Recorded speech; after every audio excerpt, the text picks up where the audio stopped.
नमस्कार, एक्सेल 2013 की video series में आपका स्वागत है। आज के इस वीडियो में हम देखेंगे सम फंक्शंस। ये सम फंक्शन की तरह ही वर्क करता है, लेकिन चेंज क्या है सम से। ये भी सम जो आपकी जो सेल जो भी रेंज है उसमें जितने भी सेल आ रहे हैं उन सभी का नंबर काउंट करके आपको रिटर्न करता है। सभी का रिटर्न नंबर का सम करके आपको रिटर्न करता है, लेकिन इसमें थोड़ा चेंज है कि सम वाला फंक्शन क्या करता था, जो भी आपने रेंज सेलेक्ट की उस रेंज में जितने भी सेल आ रहे हैं उन सभी सेल का नंबर का सम करके आपको रिटर्न करता था। सम फंक्शन भी यही करता है, लेकिन ये सम क्या किस बेस पे करता है, जो भी आपने क्राइटेरिया जो भी कंडीशन आपने पास की है उस कंडीशन के बेस पे आपको सम करके रिटर्न करता है। जैसे कोई डेटाबेस है, उसमें से आपको क्या करना है, उस रेंज में से किसी सिलेक्टेड पर्सन का ही अमाउंट आपको कैलकुलेट करके देना है। तो उसके लिए क्या यूज होगा, सम इफ फंक्शन। जैसे अगर मैं यहाँ पे सम फंक्शन यूज करूँगा सम, और इस रेंज का मैं टोटल करता हूँ, तो ये फंक्शन आपको इस पूरी रेंज का टोटल अमाउंट कैलकुलेट करके सम करके आपको रिटर्न करता है। लेकिन मुझे क्या करना है कि इस रेंज में से, जैसे मुझे पर्सन किसी पर्टिकुलर पर्सन ए का अमाउंट करना, कि इस टोटल में से पर्टिकुलर पर्सन ए का अमाउंट टोटल अमाउंट कितना हो रहा है। जैसे ए का अमाउंट यहाँ पे कितना आ रहा है 12, और देखिए, और यहाँ पे कितना आ रहा है 36, यहाँ पे 89 और यहाँ पे 45। तो मुझे टोटल ए का अमाउंट कैलकुलेट का सम करके रिटर्न करना है। तो उसके लिए मुझे क्या करना है, सम इफ फंक्शन यूज करना पड़ेगा। तो कैसे करते हैं इसको देखिए,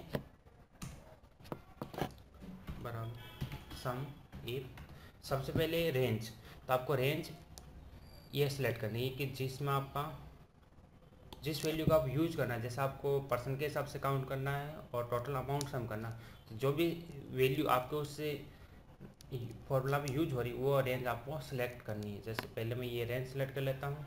फिर क्राइटेरिया, अब ये क्राइटेरिया कह रहा है आपको सम किसका करना है। जैसे मुझे ए नाम के पर्सन का सम करना है, तो यहाँ पे मैं क्या लिखूँगा, डबल इंटू कॉमा में ए। फिर आपको रिटर्न क्या करना है, किसका सम करना है, तो ये रेंज आपको सेलेक्ट कर लेनी है वैल्यू वाली, और फिर उसके बाद में ब्रैकेट क्लोज।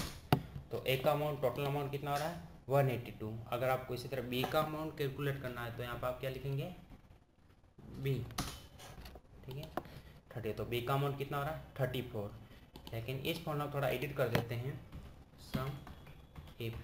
जैसे मुझे पहले रेंज सेलेक्ट कर लेता हूँ, इस रेंज के बाद में यहाँ पर मुझे क्या करना पड़ा था, पर्सन का नाम लिख रहा था। यहाँ पर आप किसी सेल का एड्रेस पास कर दीजिए, जिससे क्या होगा, आपको जिस पर्सन का अमाउंट कैलकुलेट करना का सम करना है उस सेल में जिस उस पर्सन का नाम लिख दीजिए, ये आपको सम करके दे देगा। जैसे मैं इस सेल का एड्रेस पास करता हूँ I11। अब इस सेल में जिस पर्सन का मैं नाम लिखूँगा उसका ये सम करके मुझे रिटर्न करेगा। और फिर वही रेंज सेलेक्ट कर लीजिए, तो ए का कितना आ रहा है 182। अगर मुझे बी का चेक करना है तो यहाँ पर बी लिखिए 34। अगर आपको सी का चेक करना तो सी का 67। अगर आपको जेड दीजिए तो जेड का अमाउंट कितना है 0। जेड इस लिस्ट में अवेलेबल नहीं है, ठीक है। अब वापस आपको अगर ए का अमाउंट चेक करना है, ए का कितना हो रहा है 46, ठीक है। इस तरह आप समिप फंक्शन का यूज कर सकते हैं। यानी समिप क्या करेगा, आपको उन सभी आपने जो रेंज सेलेक्ट की है उस रेंज में से किसी गिवन क्राइटेरिया कंडीशन के बेस पे उन सभी सेल का सम करके आपको रिटर्न करेगा। उम्मीद करता हूँ आपको वीडियो पसंद आया होगा।